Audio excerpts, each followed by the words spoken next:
बच्चे ना इसमें डर जाते हैं और वहीं पर बच्चे आधे क्वेश्चन को गलत कर देते हैं। यहाँ पर आपको एक अननोन क्वांटिटी दी जाएगी जिसकी वैल्यू हम आपसे बोलेंगे कि आप उसको निकाल के दिखाओ। दोनों एक्सप्रेशन की वैल्यू इक्वल होगी, इसको हम क्या बोलते हैं? इक्वेशन। सर y के साथ तो कोई भी नंबर नहीं है, तो y का कोएफिशिएंट क्या होगा? वेरिएबल का जो हाईएस्ट पावर है वो क्या होगा सर? 1 होगा। अगर मल्टीप्लीकेशन इक्वल टू के इस साइड जाएगा तो बन जाएगा डिवाइड, और डिवाइड इक्वल टू के इस साइड आएगा तो बन जाएगा क्या? मल्टीप्लाइड। ये क्या बोल रहा है? x की वैल्यू -3 रखो। मैंने बोला क्या बात है, सही में रख दे? लो भैया रख दिया। हेलो डियर लर्नर्स, क्या हाल चाल भाई, कैसे हैं सब? मेरा नाम प्रियांशु शुक्ला, आ गया हूं आप सभी के सामने रैपिड रिवीजन का दूसरा चैप्टर लेके, जहां पर हम इन नेक्स्ट 20 मिनट्स कंप्लीट करेंगे एक बहुत ही आसान सा चैप्टर जिसका नाम है linear equation in one variable. बच्चे ना इसमें डर जाते हैं और वहीं पर बच्चे आधे क्वेश्चन को गलत कर देते हैं। भैया ये चैप्टर ना बहुत ईजी है, बहुत ईजी है, डरना नहीं है, बड़े आराम से समझेंगे। 20 मिनट है, आपको लगेगा समय कम है, लेकिन भरपूर समय है यार। ऐसा मैंने पहले भी पढ़ाया है और मतलब आपको ये चैप्टर हमने पहले भी पढ़ाया है, तो आप डेफिनेटली ना इसको बड़े आसानी से समझ जाओगे। तो यहां पर आपको क्या करना है, आपकी दाल बन चुकी है, यहां पर हम हैं जिसमें तड़का लगा रहे हैं ताकि आपने जो पढ़ाई किया है उसका एक लेवल अप आप जा सको और एग्जाम में अच्छे स्कोर कर सको। तो चलिए शुरू करते हैं और देखते हैं कि क्या क्या पढ़ेंगे आज के इस क्लास में। तो सबसे पहले हम कुछ इंपॉर्टेंट टर्म्स देखेंगे सर, एक्सप्रेशन वर्सेस इक्वेशन जानेंगे, linear equation in one variable जो चैप्टर का नाम है उसको हम समझेंगे कि सर इसमें होता क्या क्या है, और इसके बाद most important solution for linear equation. बहुत इंपॉर्टेंट है, क्वेश्चन यहीं से आते हैं कि लीनियर इक्वेशन तो आपने समझ लिया, उसको सॉल्यूशन, उसको फाइंड कैसे करोगे, उसका आंसर कैसे निकालोगे। Most important and easiest part आपका यही है। तो तैयार हो, पेन और पेपर निकाल लो, क्योंकि जो क्वेश्चन हम करेंगे वो आपको भी वहां पर करना है, ठीक है। और हाँ, क्लास के एंड में आपको मिलेंगे कुछ होमवर्क्स जिसका आपको सॉल्यूशन देना है कमेंट सेक्शन में, और कम्युनिटी पोस्ट में भी आपको कुछ क्वेश्चंस मिलेंगे, उसका जवाब भी आपको देना है। इससे क्या पता चलेगा कि क्या आपको टॉपिक सही में समझ में आया कि नहीं आया। तो भैया शुरू करते हैं फटाफट बिना किसी देरी के। सबसे पहले जानेंगे सर अलजेब्रिक एक्सप्रेशन क्या होता है। सबसे पहले जानेंगे अलजेब्रिक एक्सप्रेशन क्या होता है। देखो, algebraic expression is made up of, algebraic expression बना होता है सर वेरिएबल से। किससे बना होता है सर? वेरिएबल से। उसके बाद वो बना होता है सर कांस्टेंट से, उसके बाद बना होता है वो कोएफिशिएंट से, और उसके बाद बना होता है वो अरिथमेटिक ऑपरेशन से। सर क्या बना है, किससे बना है सर, ये क्या है वेरिएबल, कांस्टेंट क्या है, काहे टेंशन लेते हो, बताएंगे ना, रुक जाओ। लो भैया पहले यही जान लो कि वेरिएबल, कांस्टेंट और कोएफिशिएंट क्या होता है। तो सर आपने पहले ये क्यों नहीं बताया, वो क्यों बताया? अरे भैया मैं आपको पहले ये बता रहा हूं कि अलजेब्रिक एक्सप्रेशन होता क्या है। अलजेब्रिक एक्सप्रेशन ये सारी चीजों से बना होता है। अब ये सारी चीजें जानेंगे और उसके बाद वापस आएंगे और अलजेब्रिक एक्सप्रेशन को समझेंगे, ठीक है सर। आ जाओ सर, वेरिएबल क्या होता है? वेरिएबल, पहली बात तो हमेशा याद रखना, वेरिएबल की वैल्यू हमेशा हम लीनियर इक्वेशन में फाइंड करते हैं। वेरिएबल मतलब जिसकी वैल्यू हमेशा चेंज होगी। एक क्वेश्चन में कहीं आप देखोगे कि x की वैल्यू, एक क्वेश्चन में कहीं आप देखोगे कि x की वैल्यू 7 आई है और कहीं पर आप देखोगे कि x की वैल्यू 8 आई है, तो x की कोई फिक्स वैल्यू नहीं है। यहां पर आपको एक अननोन क्वांटिटी दी जाएगी जिसकी वैल्यू हम आपसे बोलेंगे कि आप उसको निकाल के दिखाओ। तो सर क्या होता है वेरिएबल? और वेरिएबल इज एन अल्फाबेट के तरीके से हम उसको डिनोट करते हैं जो रिप्रेजेंट करता है अननोन नंबर को रिप्रेजेंट करता है, ठीक है सर। उसके बाद आएंगे हम और जानेंगे कांस्टेंट क्या होता है। सर कांस्टेंट मतलब ऐसी चीज जो फिक्स हो। भैया 7 की वैल्यू इंडिया में भी 7 है, इंडिया के बाहर जाओगे भी तो भी 7 है, और इंडिया के छोटे से छोटे देश में भी जाओगे तो भी 7 है। तो भैया कांस्टेंट का मतलब क्या होता है? कांस्टेंट का मतलब होता है जो वैल्यू हमेशा फिक्स हो, जिसकी वैल्यू कभी चेंज ना हो, तो ये आपके जितने भी नंबर्स है ना वो आएंगे इसमें, जितने भी आपके नंबर्स हैं। तो जैसे 7 हो गया, ठीक है, उसके बाद कोई भी नंबर लिख लो। अरे लो भैया ये आपका फेवरेट नंबर है, लो लिख दिया। ये आपका फेवरेट नंबर है, लिख दिया। लो क्या ये आपका फेवरेट नंबर है, ये भी लिख दिया, ठीक है, सब लिख दिया, ठीक है। तो कोई भी नंबर ले लो, ये क्या कहलाएंगे? कांस्टेंट कहलाएंगे। सर उसके बाद कोएफिशिएंट, सर अगला टर्म आता है आपका कोएफिशिएंट।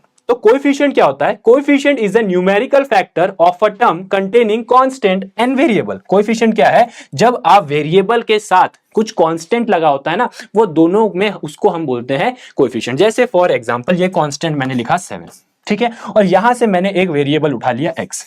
तो ये x का कोएफिशिएंट क्या होगा 7।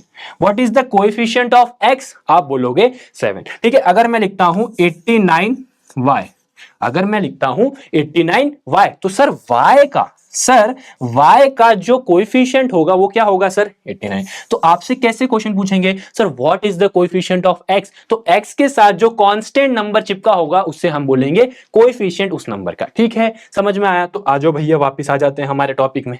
ये अब समझ में आया सर क्या क्या होता है? तो ये जो आपको दिख रहा है ना, ये जो आपको दिख रहा है ये क्या है आपका अलजेब्रिक एक्सप्रेशन। तो इसमें क्या क्या दिख रहा है सबसे पहले देखते हैं। सर सबसे पहले x और y दिखा, तो ये जो x और y है ये क्या है सर आपके वेरिएबल है। हमको नहीं पता कि सर ये क्या है, इसकी वैल्यू क्या होगी हमें नहीं पता सर, ये अननोन क्वांटिटी है। ठीक है सर, यहां पर जो आपको 5 दिख रहा है ना, ये जो 5 दिख रहा है ये क्या है सर कोएफिशिएंट। किसका सर, किसका कोएफिशिएंट है सर x का कोएफिशिएंट, x का कोएफिशिएंट है। सर y का कोएफिशिएंट क्या है बताना जरा, सोचो सोचो सोचो। सर y के साथ तो कोई भी नंबर नहीं है, तो y का कोएफिशिएंट क्या होगा, आप बोलोगे सर 1 होगा, क्योंकि अगर y के साथ कुछ नहीं है मतलब 1 है, 1 है। ठीक है, 1 इंटू y है तो y का कोएफिशिएंट 1 होगा। सर इसके आगे अगर मैं +8 लिख दूं, अगर इसके सामने मैं +8 लिख दूं, तो ये जो 8 है ना, ये जो 8 है ना, ये क्या है सर कांस्टेंट। भैया 8 की वैल्यू कुछ नहीं होने वाली, 8 की वैल्यू तो एकदम फिक्स है, 8 की वैल्यू तो सर एकदम फिक्स है। सर यहां पर आपने देखा, यहां पर एक माइनस साइन है, यहां पर एक माइनस साइन है और यहां पर एक प्लस साइन है। ये दोनों क्या है सर, ये जो माइनस है और ये जो प्लस है ये क्या है, तो ये है आपके अरिथमेटिक ऑपरेशन। याद रखना मैथमेटिक्स में सिर्फ 4 अरिथमेटिक ऑपरेशंस होते हैं, वो है एडिशन, सब्ट्रैक्शन, सब्ट्रैक्शन, मल्टीप्लिकेशन और डिवीजन। मात्र ये 4 अरिथमेटिक ऑपरेशन होते हैं मैथमेटिक्स में। ठीक है, तो आपको अगर ये चारों चीज दिखेंगे तो समझ जाना ये मैथ्स के अरिथमेटिक ऑपरेशंस हैं। चले आगे बढ़े, चलो सर अब आपने ये जान लिया। सर उसके बाद अब क्या जानेंगे, expression versus equation. Sir equation क्या होता है, बड़े ध्यान से सुनना। इक्वेशन एक तराजू है, इक्वेशन एक तराजू है जिसके दोनों तरफ एक्सप्रेशन है और दोनों एक्सप्रेशन की वैल्यू इक्वल होगी, दोनों एक्सप्रेशन की वैल्यू इक्वल होगी। इसको हम क्या बोलते हैं, equation. I am repeating, equation एक तराजू है जिसके दोनों तरफ क्या रखा हुआ है, एक्सप्रेशन, जिसके दोनों तरफ क्या रखा हुआ है, एक्सप्रेशन, और दोनों एक्सप्रेशन की वैल्यू इक्वल होगी। तो सर आप क्या ये कहना चाह रहे हो, क्या मैंने जो बोला अगर मैं उसे लिखना चाहूं तो क्या मैं ऐसे लिख सकता हूं, expression is equal to expression, और सर जब ये हो जाएगा तो इसे हम कहेंगे इक्वेशन, और सर इसे हम कहेंगे इक्वेशन। क्या आप यही कहना चाहते हो? मैंने बोला बिल्कुल यही कहना चाहता हूं। तो सर अगर मैं ये लिख दूं 7x + 4 और मैं अगर इसको इक्वल कर दूं 4x + 9 के, तो क्या सर इसका मतलब ये है कि ये जो आपने लिखा क्या ये एक इक्वेशन है, क्या ये एक इक्वेशन है? तो मैं बोलूंगा हां जी ये एक इक्वेशन है, ये एक इक्वेशन है। अब जरूरी नहीं कि दोनों तरफ इक्वेशन हो, इक्वल टू आप किसी कांस्टेंट से भी कर सकते हो। ठीक है, एक्सप्रेशन में आपका हो सकता है सिर्फ और सिर्फ कांस्टेंट भी हो, वेरिएबल भी हो। ठीक है, जैसे अगर मैं इसका स्टैंडर्ड फॉर्म लिखूं, चलो हम लीनियर इक्वेशन का आगे जब पढ़ाएंगे तब समझाएंगे, अभी आप इक्वेशन में समझ लो भैया इक्वल टू का साइन आता है, इक्वल टू का साइन आता है, बस इक्वेशन में आपको क्या देखने को मिलेगा, इक्वल टू का साइन। क्लियर है, यहां तक कोई डाउट भैया? एक्सप्रेशन और इक्वेशन में कोई डाउट? सर एक्सप्रेशन तो आपने बता दिया, अब इक्वेशन क्या होता है ये आपने जान लिया। इक्वेशन एक तराजू है। सर अगर इक्वेशन एक साइड में अगर आप कुछ करोगे तो वो दूसरे साइड में भी वो करना पड़ेगा, क्योंकि इक्वेशन को या फिर इक्वेशन में आपको तराजू को बराबर रखना है। क्लियर है सर, आगे बढ़े, जाने क्या है sir linear equation in one variable. ये हमारा चैप्टर का नाम है ना, यही हम जानेंगे, यही हम समझेंगे। ठीक है, तो linear equation in one variable. तो सर कितने वेरिएबल है, सर कितने वेरिएबल है? सिर्फ एक ही वेरिएबल है, फर्स्ट चीज। सर सेकंड इक्वेशन है, मतलब इक्वल टू का भी साइन दिखेगा। सर यहां पर एक वर्ड है लीनियर। सर लीनियर का मतलब है highest power of variable. Variable का जो हाईएस्ट पावर है वो क्या होगा सर, 1 होगा। वो क्या होगा सर 1 होगा। इसका मतलब क्या, ये जो अगर आपको x देखने को मिल रहा है उसकी जो हाईएस्ट पावर रहेगी वो क्या रहेगी 1 रहेगी। ये होता है लीनियर का मतलब। अगर यहीं पर मैं x स्क्वायर कर दूं तो सर ये क्या लीनियर होगा? क्या ये लीनियर होगा? आप बोलोगे नहीं होगा। क्यों? क्योंकि सर लीनियर इक्वेशन में हाईएस्ट पावर, हाईएस्ट डिग्री क्या रहेगी 1 रहेगी। सर अगर मैं y टू द पावर 4 लिख दूं तो क्या ये लीनियर होगा? तो आप बोलोगे सर लीनियर नहीं होगा। तो अगर मैं सब चीज को एक साथ बोलूं कि linear equation in one variable, तो अगर मैं उसका एक एग्जांपल लिखता हूं 7x प्लस 4 इक्वल टू 0, अगर मैं ऐसे लिखता हूं 7x plus 4 is equal to 0, तो ये क्या कहलाएगा आपका linear equation in one variable. इसका मतलब क्या है, यहां पर 7 आपका कोएफिशिएंट हो जाएगा x का, यहां पर 4 आपका क्या हो जाएगा, 4 आपका कांस्टेंट, प्लस आपका क्या कहलाएगा,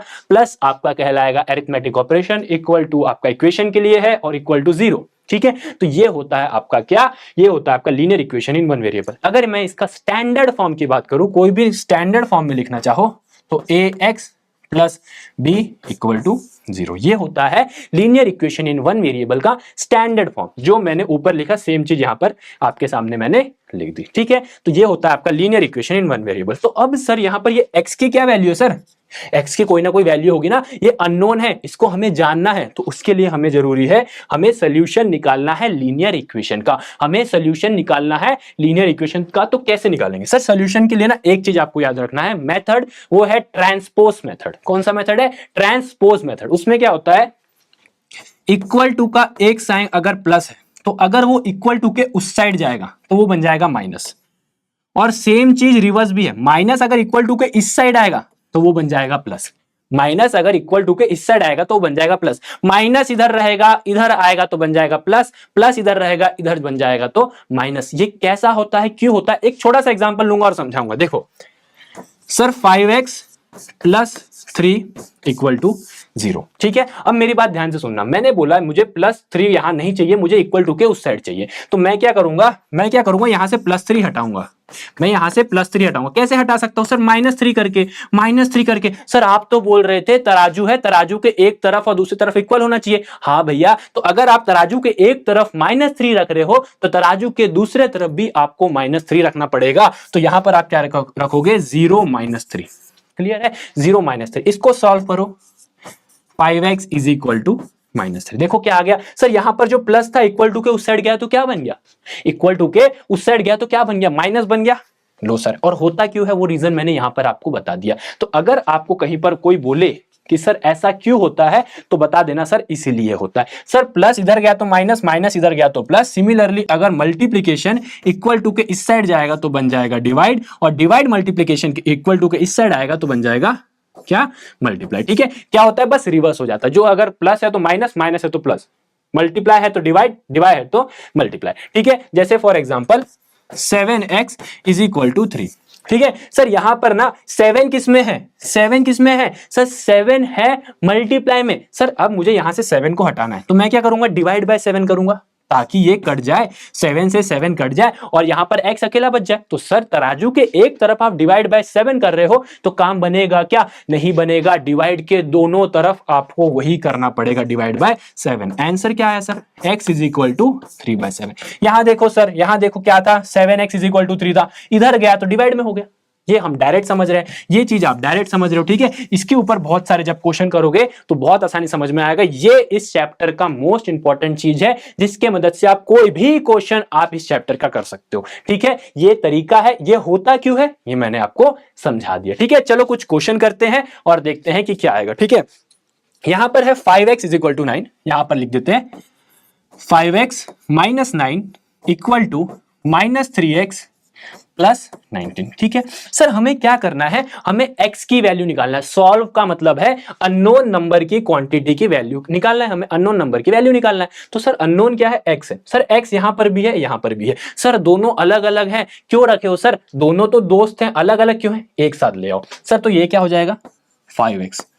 मेरी बात ध्यान से सुनना, -3x है, इक्वल टू के उस साइड है, इधर आएगा तो क्या होगा +3x। ठीक है, अब मेरी बात ध्यान से सुनो, यहां पर -9 है, इक्वल टू के उस साइड जाएगा तो क्या होगा +9, इक्वल टू के उस साइड जाएगा तो +9 होगा। ठीक है सर, ये क्या हो गया 8x, और सर ये क्या हो गया 28। सर 19 प्लस 9 कितना होगा 28। अब मुझे बताओ आपको x की वैल्यू चाहिए तो 8 क्या कर रहा है इसके साथ में, 8 क्या कर रहा है, 8 को हटाओ, x की वैल्यू चाहिए तो x को अकेला लेके आओ। x को अकेला कैसे लाओगे, तो सर x है यहां पर 8 मल्टीप्लाई में है, उधर जाएगा तो डिवाइड में हो जाएगा, उधर जाएगा तो डिवाइड में हो जाएगा। तो सर 8 यहां से हटाओ और आपकी वैल्यू आ गई क्या कि x is equal to 28/8। x is equal to 28/8, ये आपकी वैल्यू आपके सामने आ गई। क्लियर है, समझ में आया, समझ में आया, समझ में आया होगा। ठीक है, ठीक है, नेक्स्ट क्वेश्चन करेंगे और जानेंगे क्या है वेरीफाई दैट इफ। क्या वेरीफाई करना है, वेरीफाई करना है मतलब LHS is equal to RHS, तराजू के दोनों तरफ बराबर है क्या, हमें ये वेरीफाई करना है। ये वेरीफाई करने को बोल रहा है ना, तो हमें ये पता करना है कि तराजू के इस तरफ और तराजू के इस तरफ बराबर है, ये जानना है। ठीक है, आ जाओ।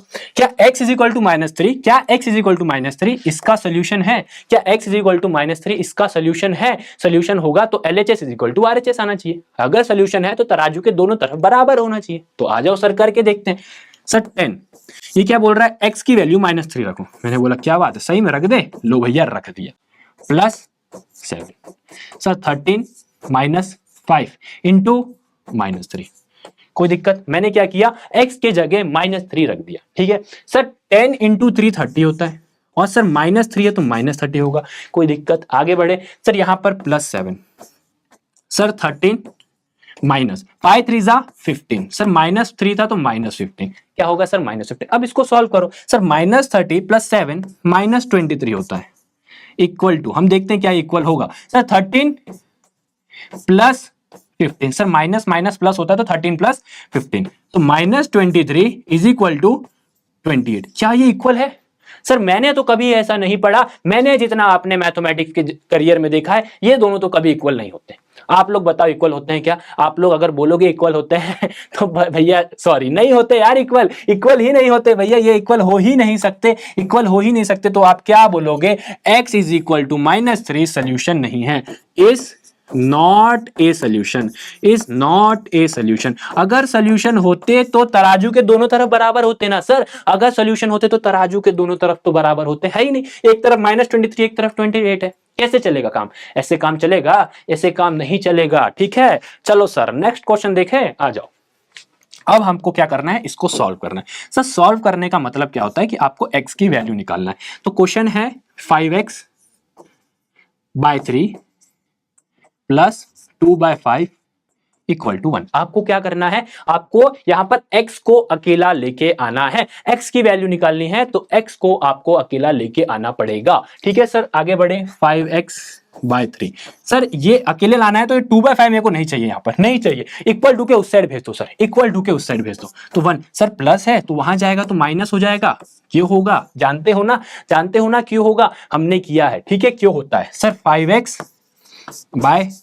सर यहां पर ना इसको अगर मुझे सॉल्व करना है, अगर मैं चाहूं कि इसको मैं सॉल्व करूं तो सर यहां पर भी मुझे कुछ ना कुछ करना पड़ेगा। नीचे 1 है सर, यहां 5 है, यहां 1 है सर, लाइक फ्रैक्शन बनाना पड़ेगा तो यहां मल्टीप्लाई बाय 5 करूंगा सर, यहां बस मल्टीप्लाई बाय 5 थोड़ा ना करूंगा, ऊपर भी करूंगा। तो क्या आएगा आंसर 5/5 - 2/5। सर आंसर क्या आ रहा है 5x/3 इक्वल टू 5 - 2, क्योंकि लाइक फ्रैक्शन है तो 5 - 2 3/5।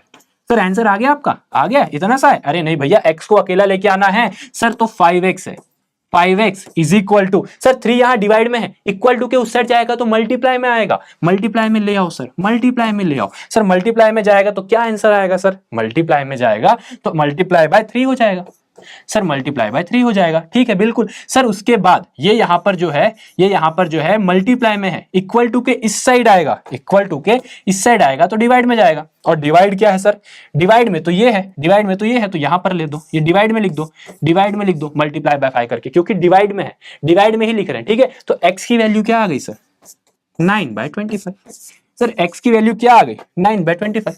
यहां समझ में तो आया होगा कि 9/25 क्यों आया, करके देखना 9/25 आपका भी आएगा। ठीक है सर, अब आगे बढ़ते हैं और आपको देते हैं कुछ होमवर्क। साइड हो जा रहा हूं, सिर्फ 2 होमवर्क दे रहा हूं, इसका जवाब आपको देना है कमेंट सेक्शन में। इससे मुझे समझ में आएगा, आपको समझ में आएगा कि क्या आपको ये समझ में आया है। अगर आपको ये समझ में आया है दैट मींस आपका रैपिड रिवीजन का जो सिलसिला चल रहा है काम का चल रहा है, वरना कोई मतलब है अगर आप इसको सॉल्व ही नहीं कर पा रहे हो। क्वेश्चन अच्छा है, क्वेश्चन अच्छा है तो इसको सॉल्व करो। मुझे उम्मीद है कि आपको समझ में आया होगा और इसको सॉल्व करके कमेंट सेक्शन में बताना कि क्लास कैसी थी और आपको यह भी बताना है कि ये क्या इसका जवाब होगा। ठीक है, तो थैंक यू सो मच। मैं प्रियांशु शुक्ला साइनिंग ऑफ, टाटा।